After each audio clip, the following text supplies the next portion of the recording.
Hi, I'm Dr. Tom Dieters, Editor-in-Chief and Associate Publisher of Muscle and Fitness Magazine. Welcome to the MegaMass 2000 training video. Your purchase of the MegaMass 2000 product shows a commitment and a desire to build your physique, and we're going to help you get started. The old saying goes, Rome wasn't built in a day, but it was built brick by brick and in an orderly manner. The same can be said for a successful training program. Building your ideal physique requires a coordinated, intelligent effort both inside and outside of the gym. The body will grow by adapting to the external stimulus of weight training. But remember, it takes time. Time is required to train, and equally important, time is required to rest. The body needs rest in order to recover and grow. Working hand in hand with rest is nutrition. The body needs bricks to build itself up to a new fortress of power, and you supply these bricks as food and nutritional supplements.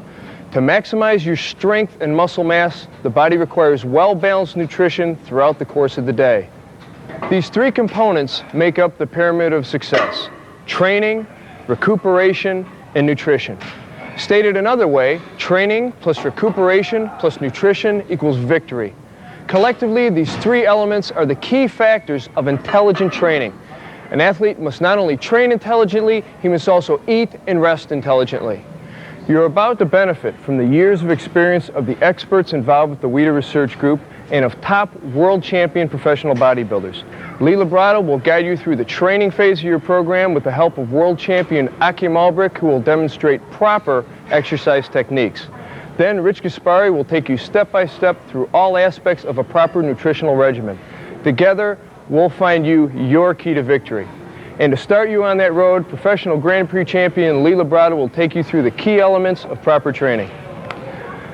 Lee, when we're trying to train for muscular mass, what are the most important factors for us to consider? Well, Tom, I think that the most important things are to train hard, but to not overtrain, to get proper nutrition, proper supplementation. That means taking your Weider supplements, getting enough rest. But I think the most important thing is to focus on proper training. Right. So let's get to it.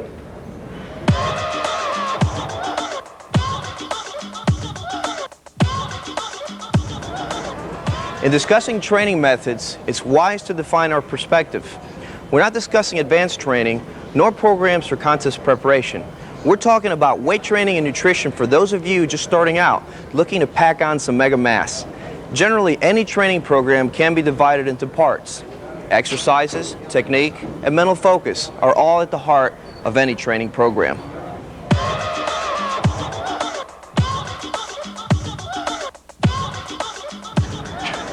The exercises you choose should be basic compound movements. As a novice trainer, you shouldn't be concerned with isolating muscle groups by doing highly specific exercises. Because your capacity for doing a high volume of sets is going to be limited, concentrate on those exercises which hit several muscles with a single movement. These are called compound exercises, and here are the most effective ones, demonstrated by European champion Akim Albrecht.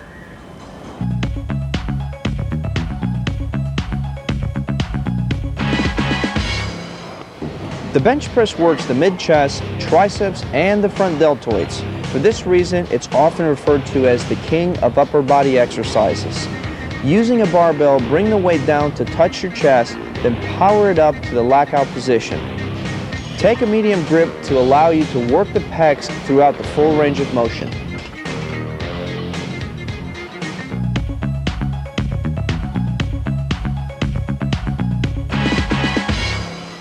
The incline press develops the often neglected upper chest, in addition to the triceps and front delts. Balance is critical, so be sure to take your time and get a feel for the barbell. Lower the bar to your upper chest, then smoothly press it back up.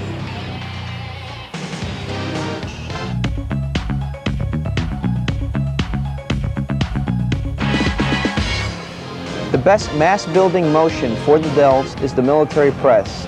This exercise hits the entire shoulder area, as well as the triceps.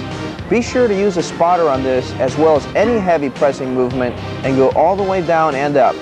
Performing your reps slowly is not only safer, but more productive also.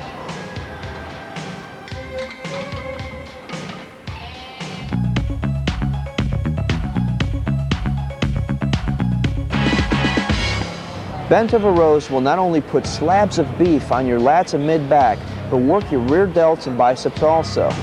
With your torso parallel to the ground, lower the barbell to a full stretch, then squeeze it up to touch your upper abdomen. Be sure to use a weight belt here and don't jerk the weight, instead use a smooth and steady pull.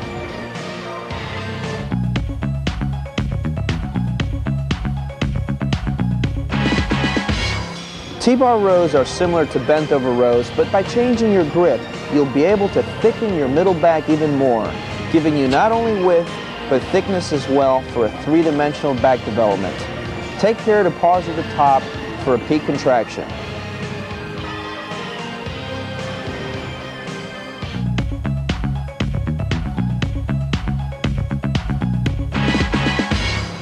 Squats are perhaps the most result-producing exercise known.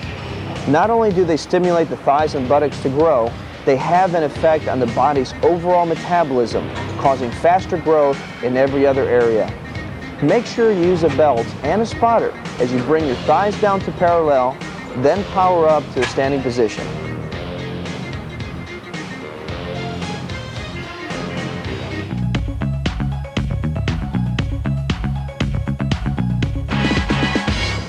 Deadlifts are another all-around movement, working the traps, lower back, and hamstrings. Be careful so as not to injure your lower back. Keep your knees bent, your butt down, and your back erect as you bring the weight up smoothly, using no momentum, and be sure to wear your lifting belt.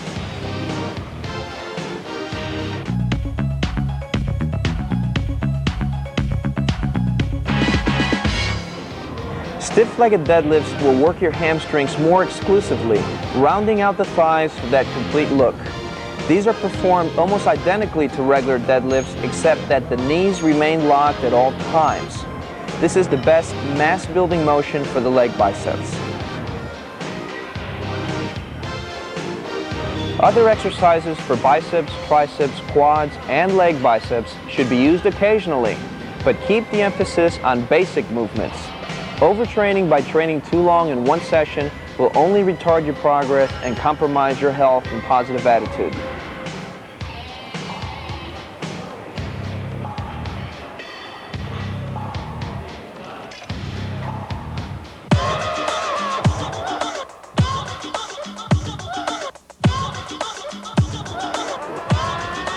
Proper technique or form is ultimately important. Never sacrifice good form simply to heave more weight. Using a full range of motion and proper form without jerking the weight ensures full and symmetrical development of the muscle as well as preventing injury. A full range of motion also develops strength through the entire range of each movement, thereby improving performance in other strength-related sports and enhancing overall flexibility.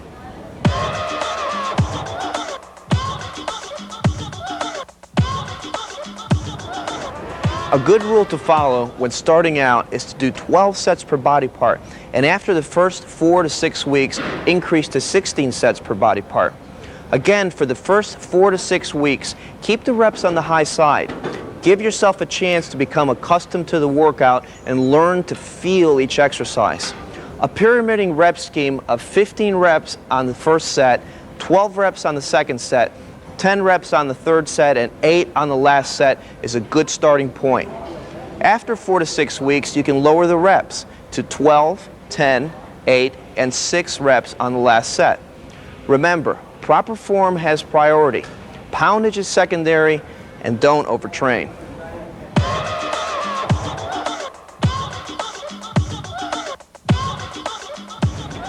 The mental aspects of training cannot be overemphasized. Concentrating on the working muscles with each repetition goes hand in hand with using proper form. Every novice should familiarize himself with every muscle group and its functions. It may not be critical to memorize origins and insertions, but it's important to know where each muscle is located in the body and its anatomical function. This basic knowledge of anatomy helps you understand which muscles are affected by each exercise, which in turn makes exercise selection more efficient. Concentrating on feeling the muscle group you're training helps isolate the resistance on the muscle and not the connective tendons. This necessitates using weights that you can handle and using correct form as well as slow contractions throughout the entire range of motion. An example of this would be when you first started training your back. If you're not concentrating on your back, contracting and moving the weight, your biceps will tire out first. When you execute the exercise properly, concentrating on your back contracting, those muscles will ache and fatigue first without bicep fatigue.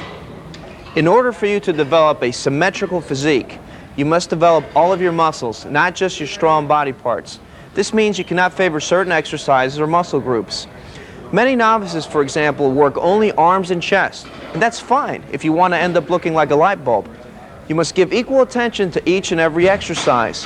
If you're not into each body part mentally as well as physically, you will develop unevenly. And symmetry is just as important as mass.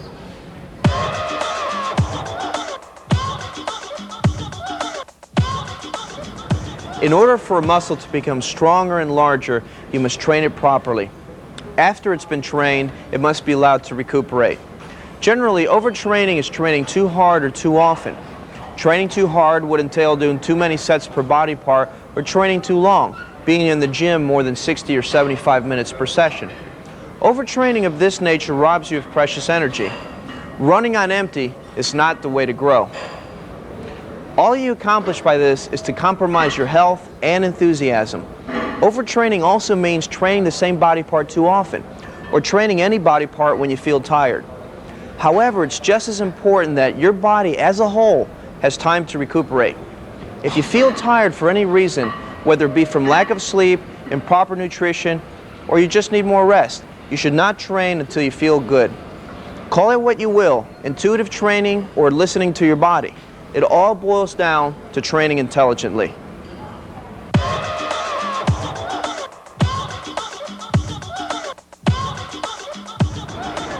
A popular format for training is to work 4 days on and 1 day off, splitting the body parts so that the total time in the gym does not exceed more than 1 hour. On each training day, 1 major and 1 minor body part is worked. When we say major and minor, we mean the mass of the muscle group and not its importance.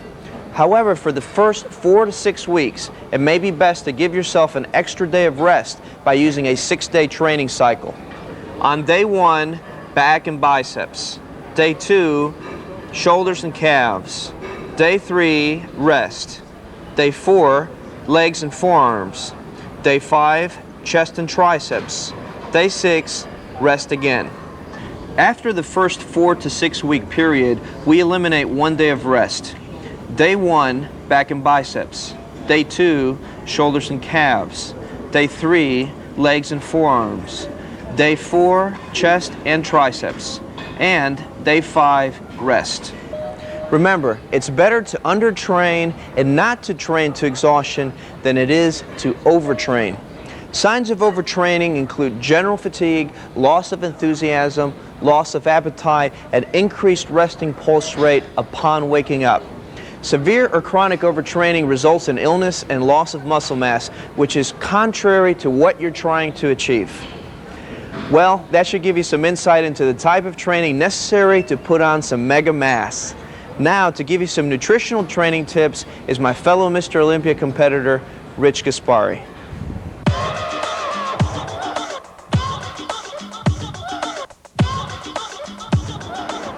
So far, we've talked about training and recuperation. However, of equal importance to recuperation is nutrition. In fact, if either good nutrition or recuperation is lacking, any potential benefit derived from training is totally lost. In order to fully recover from each training session, as well as maintain your base metabolic rate, your body requires nutrients. Not only in total, but throughout the day in amounts the body can handle effectively. No longer are 3 squares thought to be the best way to provide good basic nutrition to a growing or training individual.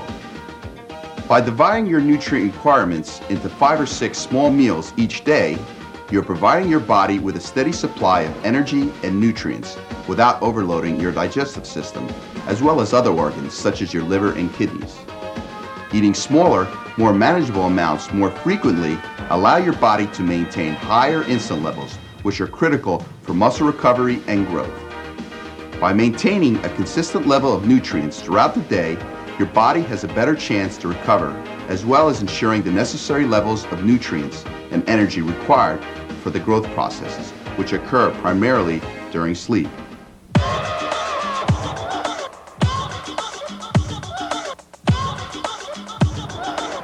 General nutrient guidelines indicate that a weight trainer requires 1.5 to 2 grams of protein per kilo of body weight, depending on the individual. The remaining calories should be derived from a wide variety of complex carbohydrate sources, including root and leafy vegetables, rice, legumes, pasta, and cereal. As a general guideline, set the number of carbohydrates at approximately 3 to 4 times the number of grams of protein. The ratio of carbs to protein should be about 3 to 1, and your fat should be minimized.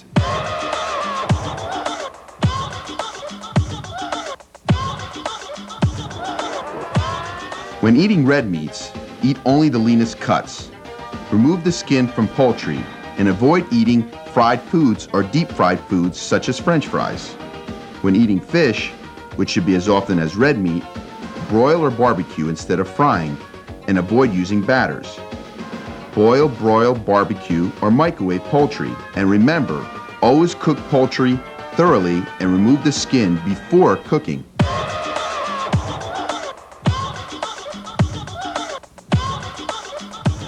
Following these nutrient guidelines is greatly simplified by MegaMass 2000.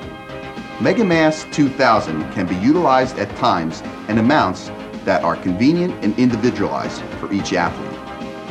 Coupled with Victory Mega Power Mega Packs, MegaMass 2000 is a powerful and effective tool in providing good nutrition throughout the day in amounts that maximize recovery and growth potential. It's designed to let you create delicious 1,000 or 2,000 calorie shakes or smaller 500 calorie shakes for optimal absorption of the nutrients. A full power MegaMass 2000 shake, even when mixed with water, provides a whopping 82 grams of protein, 317 grams of workout energizing carbohydrates, yet only 5 grams of fat, and a third of this fat is in the form of medium chain triglycerides, or MCTs, which your body metabolizes as efficiently as carbohydrates. MegaMass 2000 is not only packed with macronutrients like protein and complex carbohydrates, it's also packed with all the hot micronutrients and performance factors. You've really made the smart move by using MegaMass 2000 to help you reach your weight gaining goals. And good luck with your training.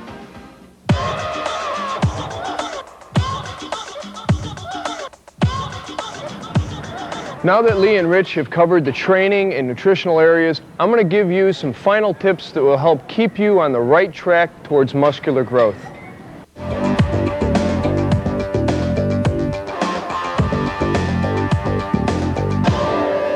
A training journal is an essential requirement for intelligent training. A continuous record of exercises and poundages is a valuable asset to any athlete. Not only is a journal a way to reference your progress, but is also a motivational tool to ensure focus and direction in the weight room. A smart athlete always studies his past performances and sets new goals for the next workout.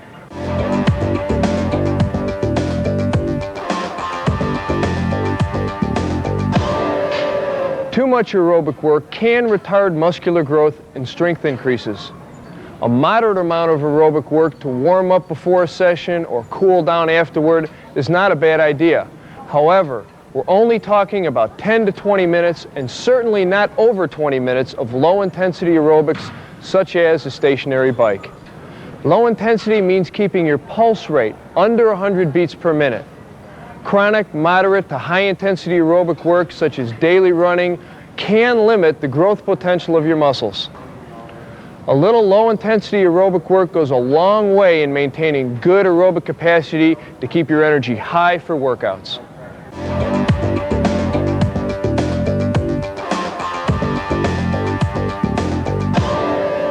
Initially, you will experience a rapid increase in strength.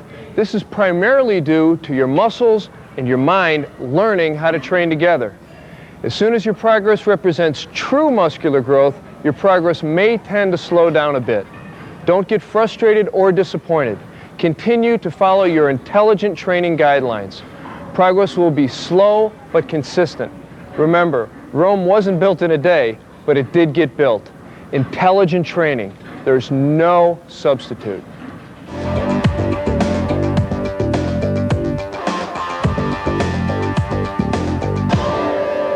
You should be drinking water throughout your workout.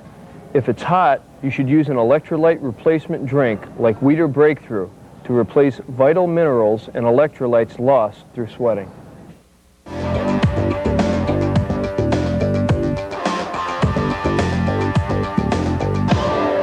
A moderate stretching program is of benefit toward injury prevention and improving flexibility.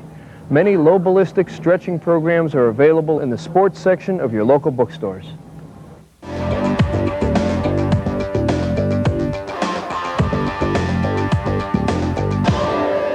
Always stay warm when training in a cold environment.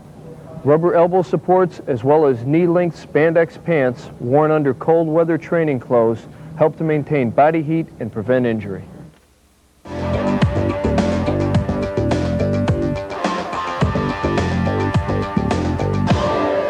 Read everything you can about training and diet. Muscle and Fitness and Flex are good, solid references and terrific sources of up-to-date information that will help you define the training program that is right for you.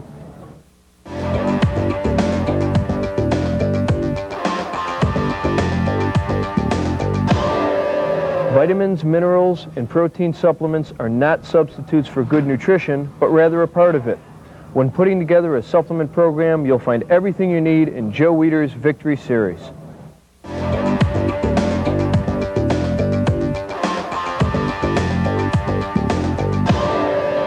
Training in a gym in the 90s offers you some excellent benefits and opportunities, but it also has some pitfalls. One of them is the specter of anabolic steroid abuse. Be aware of the dangers associated with these drugs and use your own best judgment rather than blindly following those around you. These substances do not belong in our training program. Remember, you have to live inside your body for the rest of your life, so don't poison it. We hope that this instructional video has been helpful in preparing you for your workouts ahead. With consistent training, adequate recuperation, and proper nutrition, including supplementation of your diet with MegaMass 2000, you'll be on the road to muscle. Thanks for watching. Now let's get to the gym.